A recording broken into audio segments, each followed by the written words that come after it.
Escuchábamos en el Evangelio que el Señor nos decía a través del apóstol San Juan de que el que viene de lo alto está por encima de todos y a la vez que de lo que ha visto y ha oído da testimonio.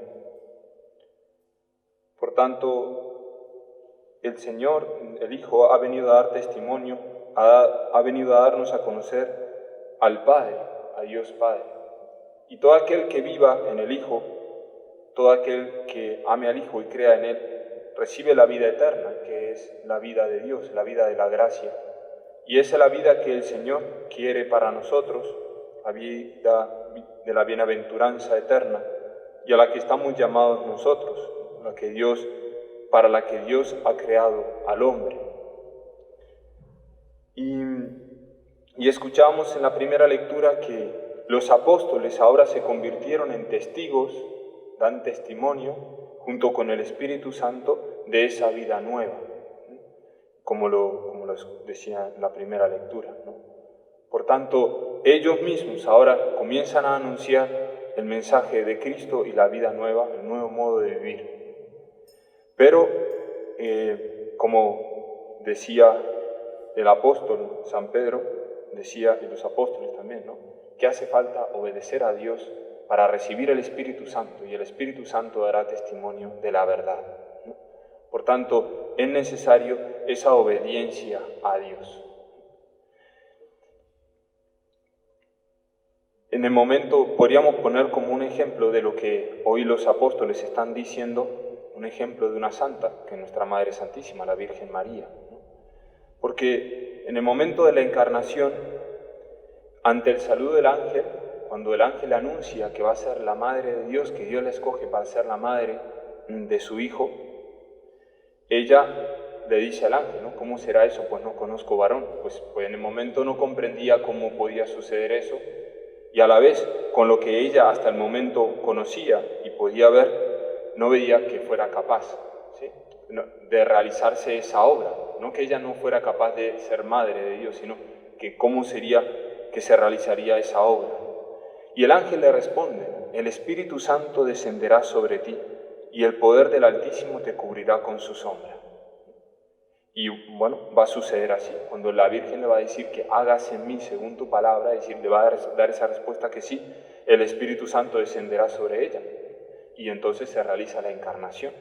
Entonces, por obra del Espíritu Santo, que se va a realizar esa vocación a la que la Virgen María estaba llamada y la que Dios le estaba llamando a ser, la Madre de Dios. Ella permanece siendo virgen, pero a la vez de allí comienza a ser Madre de Dios.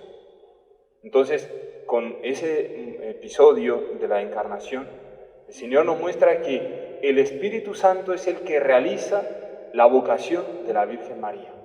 Ella, siendo virgen, ahora va a ser Madre de Dios, pues es el Espíritu Santo el que hace posible que ella sea Madre de Dios. Y entonces el Espíritu Santo va a ser en todo momento, no solamente en el momento de la encarnación, sino en todo momento va a ser la que constantemente estará presente allí para que ella pues viva y sea Madre de Dios y haga todo lo cuanto la vocación como Madre de Dios corresponde, ¿no? Pues también nosotros, en nosotros, ya en la Iglesia, en el cuerpo de Cristo, es necesario el Espíritu Santo en cada uno de nosotros para que se realice la vocación a la que el Señor nos tiene preparados. Ya hablamos de vocación en cuanto a estados de vida matrimonial, para la vida consagrada, para el sacerdocio, ¿sí?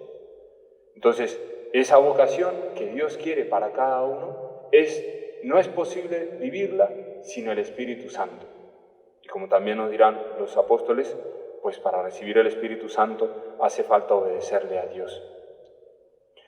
Entonces, pues ya detallando un poquito en las vocaciones, ¿sí?, en las que nombrábamos, para concretar un poco, pues podríamos ver el ejemplo de un padre de familia, una madre de familia, ¿no?, que no solamente están llamados a engendrar a los hijos, a criarlos y a esperar que crezcan para que cuando ellos se independicen, pues ya pueden hacer su vida, ¿no?, y se desentienden de sus hijos. Esa no es la vocación de un padre y una madre, o sea, no termina allí, ¿sí?, no abarca eso solamente, sino que tiene que engendrar a sus hijos, así como se engendra para la vida, engendrarlos para la eternidad. por medio del bautismo, pero también les enseña, no solamente les enseña las matemáticas, lengua, literatura, sino que les enseña a amar. Por tanto, ya es una vida que implica una sobrenaturalidad. Poder amar, ser capaces de encontrar esa madurez, de darse a ellos mismos, ¿no? Y así podrán ser ellos capaces, los niños, sus hijos, de dar ese paso en la vocación. Si la persona no es capaz de darse él mismo, pues no va a poder formar una familia, porque no va a darse, va a siempre esperar que le den, o no va a poder ser capaz de responder al Señor en el sacerdocio, de entregar su vida o en la vida consagrada. Pues eso implica la vocación de un padre o una madre del matrimonio. Pero podríamos seguir en el caso de las otras dos, la de la vocación a la vida consagrada, ¿no? También el del sacerdocio. Pero entonces, siguiendo con las lecturas, la primera lectura que el Señor nos decía, que no podemos nosotros que recibir al Espíritu Santo si no le obedecemos, o como decía San Pedro, que Dios da al Espíritu Santo a los que le obedecen, pues muchas veces nosotros consideramos que obedecemos a Dios, pero nos quejamos. Nos quejamos del mismo Dios, por las tribulaciones, por el trabajo que estamos haciendo, o si es un padre de familia, se queja por el trabajo, por la esposa que Dios le ha dado, por esta persona que no cambia, por los hijos que son así, o una esposa de familia. ¿Cómo puede decir una esposa que ama a Dios, obedece a Dios, cuando considera que su esposo es la causa de todos los problemas de la familia? Cuando considera que, o una esposa, ¿no? ¿Cómo puede decir una esposa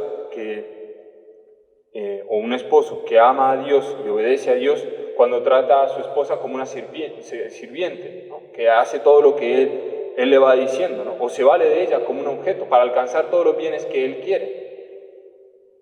No estamos obedeciendo a Dios. Estamos viviendo unos en una casa, en un hogar, pero estamos viviendo como si estuviéramos obligados a someternos al otro.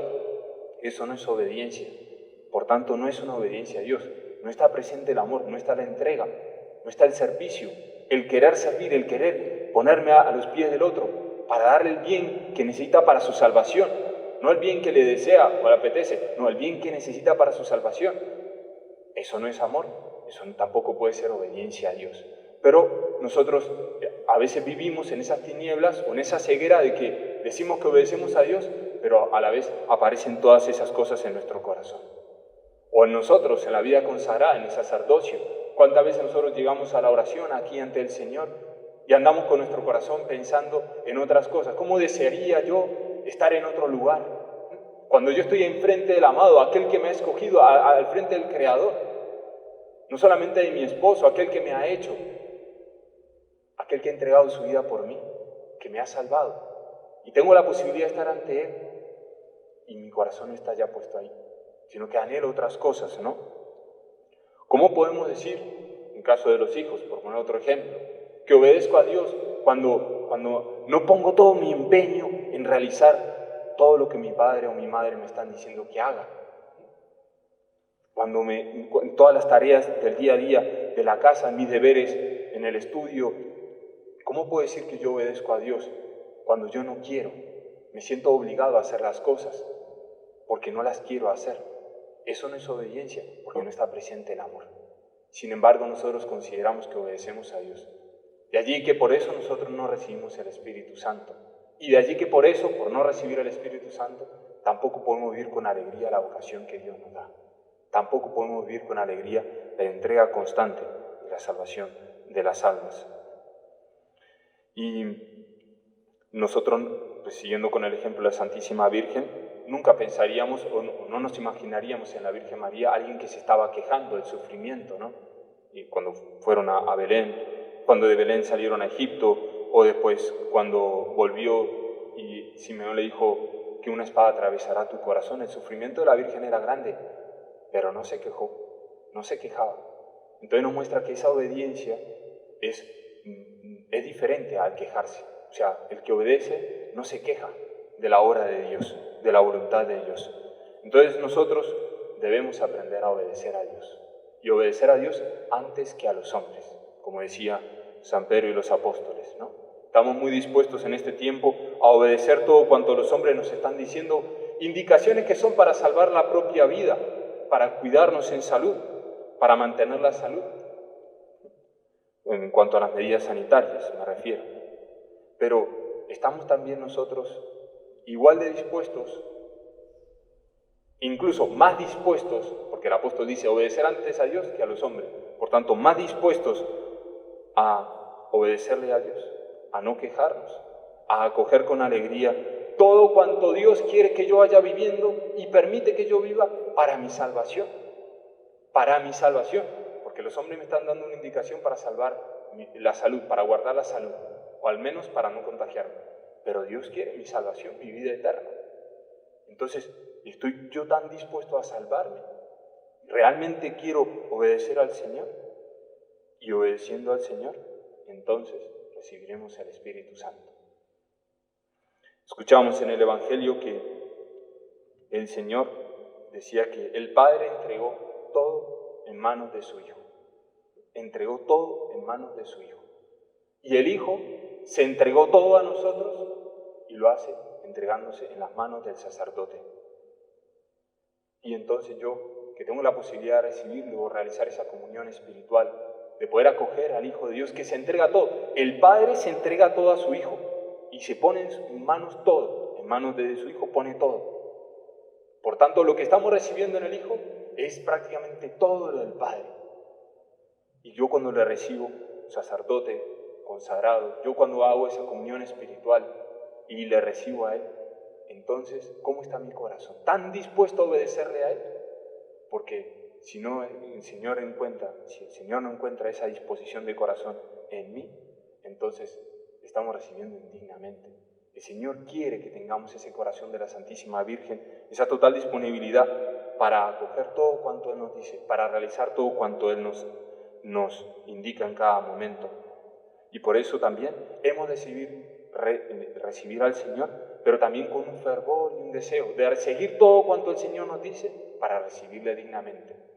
Y ahí hay indicaciones concretas. Recibirle en gracia de Dios. Es una indicación concreta, no es tan en los aires, como diríamos, ¿no? No, es una cosa concreta, que cuando yo le recibo, le tengo que recibir de esta manera, en la gracia del Señor. Por tanto, debo disponerme para, si he caído en un pecado mortal, confesarme. Pero la Virgen María, que ha vivido esa constante obediencia a la palabra de Dios, también nos la enseña a nosotros. ¿Qué nos dice? En la boda de Caná, haced lo que Él nos dice, os diga. Haced lo que Él os diga. Por tanto, ella que ha vivido esa obediencia, la quiere para nosotros. Es que entonces en eso consiste la vida bienaventurada. Constantemente estar guardando los mandatos del Señor, poniéndose a su servicio y poder vivir la vocación que el Señor nos tiene preparada, a la que nos ha llamado, pero que todavía no hemos contemplado plenamente, no hemos podido desarrollar plenamente, porque será en el reino de los cielos donde nosotros alcancemos esa perfección en el amor. Pues obedezcamos al Señor, dispongamos nuestro corazón y pidámosle a la Virgen María que podamos ser obedientes a Él, que podamos recibir al Espíritu Santo en este Pentecostés, pero a la vez podamos vivir la vocación con alegría, ¿no? San Pablo nos dice en la carta a los Corintios que la caridad es paciente, por tanto podremos vivir la vocación de una manera paciente, siendo serviciales, no envidiando al otro, no siendo jactanciosos del don que nos ha dado, ni tampoco engriéndonos de lo que Dios ha hecho en mí, siendo decorosos, no buscando el propio interés, no irritándonos, no tomando en cuenta el mal del otro, no alegrándonos por la injusticia que se realiza, al revés, alegrándonos con la verdad y excusando a todos, creyéndolo todo y esperándolo todo y soportándolo todo. Pues esa es la vocación a la que el Señor quiere y nos quiere dar a nosotros, pues respondamos con generosidad y con nuestro corazón.